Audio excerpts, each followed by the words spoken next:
Except they'd shave you down, that's all. That's your only complaint? Yeah.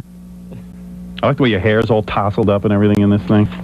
Yeah, well, you know, they have the best makeup and hair and lighting of anybody. Really? Robin, if you want to get pictures taken, yeah, I should get shots, those guys. Go to those guys. Go to those guys. I'm going to those guys.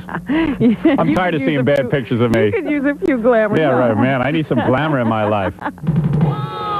You go and tell Frank Sinatra that I'm a lousy father. Thanks a lot. Come over here, lard ass. I'm going to kick your ass. Yes, Your Honor, we have reached a verdict. Talk Soup is guilty as charged in bringing you the best in television talk. That's right. I'm John Henson, your soup jury foreman. Join me tonight and every night at 9 Eastern and Pacific.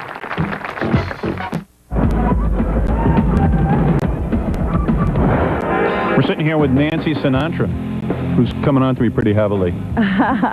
So, I noticed you had her undivided attention. You know that expression, you can't beat him off with a stick? I had to take a stick and beat her. Really? Yeah, literally, she's so in love with me. It's unbelievable. She really loves me very much. He's wearing garlic around his neck and everything. Right. She wants me very badly. But I don't know. Oh, you're so lucky. Yeah. So I'm probably going to marry her and have Frank Sinatra as a father-in-law, too. You've always wanted something like that. How come you two don't have a thing going? I mean, Robin? I've done her like 20 times. Oh, really? Yeah, I can't handle it. Of each other I can't handle it. I'm sick of her. No, I've had her a few times. Sure. Oh, yeah. She's pretty good. She doesn't move that much. Sure. Oh, how dare you. You didn't move. She's very centered around... I hope I can talk this way around you. I know you're a very classy lady. But she's very much into buttocks stuff, if you know what I mean. You know what I'm saying? So that's not my scene. I'm not into... Excuse me. That's not my scene. See, I don't go for that.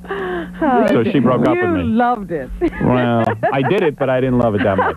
I'll be honest with you. No, she's very, very good in bed. No problem there. Too wild, though. Anyway... and I talk, so... I picture you wild in bed, I'll tell you that, but I don't want to talk about it. Because Frank will send somebody after me.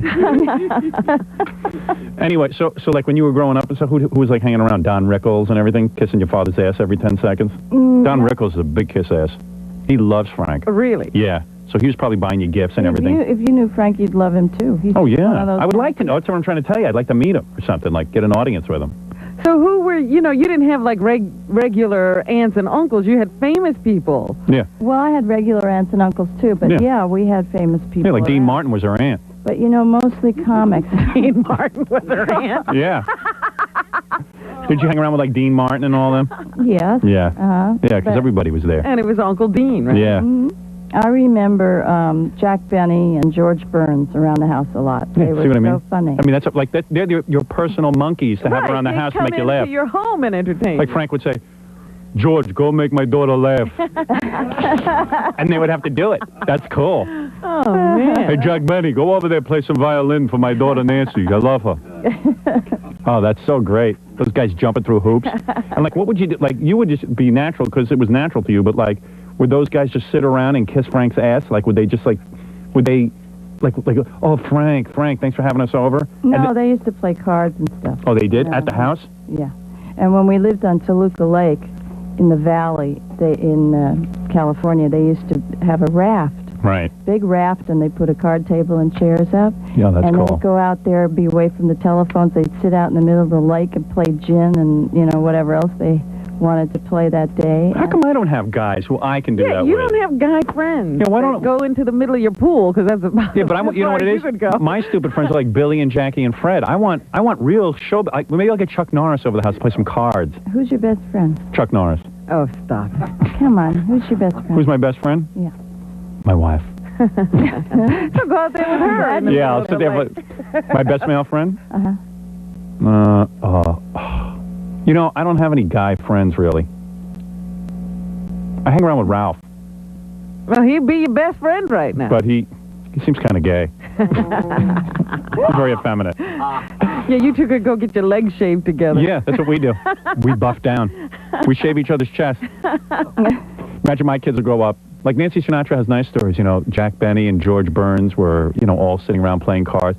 My kids will be like, Daddy and Ralph were shaving each other by the pool. Yeah. Ever see Bing Crosby smack his kids? That must have been pretty good. No, never saw him. Really? Did you hang around with those guys? I grew up with them. Johnny Did they Carson? ever talk about their dad? They were like my big brothers. Who, Bing Crosby's kids? Oh, they hated their father, right? They didn't hate him, but they were disappointed that they could never please him. Yeah, right. It was hard for them to please him. So they were always whining to you? Not whining, but I'd wake up in the morning and find there'd be two of them sleeping down in the den because they had problems at home, and they'd come and talk to my mother. Oh, cool. Bing wasn't even about, and then Bing would get him home and smack him and hit him with a frying pan. You told Frank and tell on me? Boom, boom, boom. You went over to Frank. You told on me. Get over here, lard ass. Right? Didn't he call one of them butt or Satchel something? Butt? Boom, boom, boom. You go and tell Frank Sinatra that I'm a lousy father. Thanks a lot. Come over here, lard ass. I'm going to kick your ass now. What a great voice you have. Really? Yeah. Thank you. That's great. May I say you have a great voice? No, thank you. Say it, Johnny Carson, a-hole. True? True, false? Johnny's a doll. Oh, you love everybody. Don't do that. Oh, I would ruin Everybody you. was nice to her, though. Yeah, everyone's He's nice a to you. doll. I hate everybody. How can you say that? You I'm have an no angry idea guy. how people really are. Ever see Sammy Davis guess Jr. not. nude? No. Really? Why would she see Sammy? I don't know. I'm just fishing around. Maybe there's some cool stories. He ever come on to you? Yeah, he knew better. Sammy? Yeah. No. Sammy knew his place. Oh, stop it. Really? Sammy thought of her as a daughter, probably. Oh, yeah. Some daughter running around in a little negligee. You are a hot mama. I swear to God. You have a great smile, Howard. Really? Yep. Ooh, thank you. Really pretty. Want to make out? My best-selling book, Private Parts, the fastest-selling book in Simon & Schuster history, is available right now in paperback. Soon to be a major motion picture. Over 60 new pages and a movie poster included as well. Private Parts. The O.J. trial on E is the most innovative coverage on television. Kathleen Sullivan and E cover it live every day. With E's Hollywood connections, we scoop the others with gossip from the National Enquirer's Mike Walker and Greg Agnew's breaking stories. But the most important part of our coverage is you. E gives you the opportunity to express your views with faxes, on-air calls, phone surveys, even on the computer. So join anchor Kathleen Sullivan for E's extensive coverage of the O.J. trial. Every day live starting at 12 Eastern, 9 Pacific, only on E.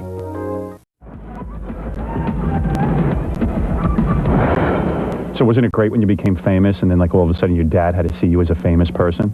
Yeah, he used to introduce himself on stage as Nancy's father. Yeah. And what's that? You wrote a book about your dad? Mm-hmm. Yeah, really? 10 years ago. I'm writing another one. It'll be out in November. And he doesn't care? Oh, he's happy because I tell the truth. I still never figure out. I'd love to marry you and then just hang out with Frank and then, and let's face it, when Frank goes, all the money's yours. No. He's has gonna, a wife. No, let me tell you how it's going to go, because I can figure Frank out. Barbara Sinatra will get some of the money. Some. Yeah, she'll have a couple of million, but I guarantee you the mother load will go to the kids. You Guaranteed. think that's true, Nancy? Man's an Italian. That's how it works. Absolutely. What do you mean, man's an Italian? That's how Italians do it. They give. He'll never. These are his flesh and blood.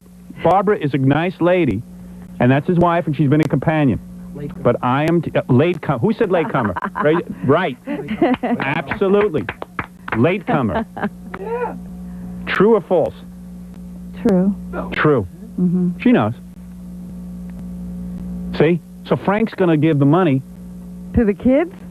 to this woman right here. He's not going to give it to Tina and Frank Jr.? No. Frank Jr., Tina, and Nancy will have the bulk of the estate. Is it going to be divided equally? Between the three children, yes. There will be. This is what Barbara's going to get. She's going to get the house. I'm telling you. It's like I'm looking at the will. And if I was your Will's husband, psychic. I would be in there campaigning for me to get an equal share. She doesn't have a husband. No, but I'm not a husband. But I have 2 children, and my brother has a son. No, the money will be left to you, and you and therefore can leave to your children what you want or give to your children what we call a living will. A trust. A trust. Trust. A trust, yes. Do you have that for your kids? Well, I'm not dealing with that kind of money. They trust him not to leave anything. Yeah. Yeah. My accountant once called me and says, you know, if you're going to have some money when you die, and you're going to be leaving it to your kids, what you could do right now is you could set up this certain kind of fund where your kids wouldn't have to pay so much taxes on it. I said, who cares? Let them go out and do what I did. What am I supposed to do? What am I? I said, you know what? Is it going to cost me any money to set up something like that? He goes, yeah, well, you got to get a lawyer. I said, I'm not interested. I don't have that feeling. All right, so go on. Good, Barbara good. gets All right. the house. She'll get the house. She will get like, she'll probably get a quarter if you're going to split it up 4 ways, she'll probably get a quarter of the estate, just like the same share that you would get, maybe a little less. Maybe even less in cash. But I have a stepbrother. Yeah, but they're going to ignore him. Stepbrother doesn't count. No, no. Really? Mm-hmm. Frank doesn't like him. Yes, he does. You think so? Yep. Yeah. Talk to him about it sometime. Who was the mother of that boy? Barbara. Oh, Barbara? Mm-hmm. Well, he probably likes him. Yeah, but he's not the father, right? No. Oh, please. Oh, stop. Barbara will give him... Well, oh, don't worry about him. He's out of the picture. Where's his father? You have a great smile, Howard. Really? Yep. Ooh, thank you. Really pretty. Want to make out? No? Okay. It's up to you. He's got a boyfriend. Yeah, that's some boyfriend. She won't even say... She already forgot about him. Right? No. How old a guy? Young. How young? Pretty young. Younger than you? Mm-hmm. Really? Ooh, I like that. Muscular? Mm-hmm. Oh. Is he a trainer? Is his name No. is his name Cato Kalin? Oh, I knew it. Do I know everything? Do me a favor. When you go on that Charles Grodin show, pull his toupee off. No. Oh, please.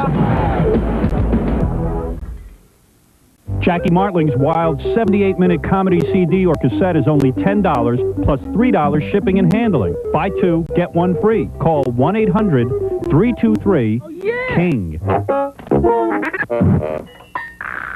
It's beauty in the feast, style, glamour, and a good meal. It's the Fashion Cafe, and E was there. Manja. Claudia Schiffer, Naomi Campbell, and Elle McPherson have just opened up the Fashion Cafe, a glamorous new restaurant in the heart of New York City. Eleanor Mondale was at the open, checking out the exhibits and cooking up some great interviews with the stars. Yeah, it's going to be my booth right here. Making you hungry yet? FYE at the Fashion Cafe, this Sunday night at 11:30 Eastern, 8:30 Pacific, right here on E. We'll be there. How about you?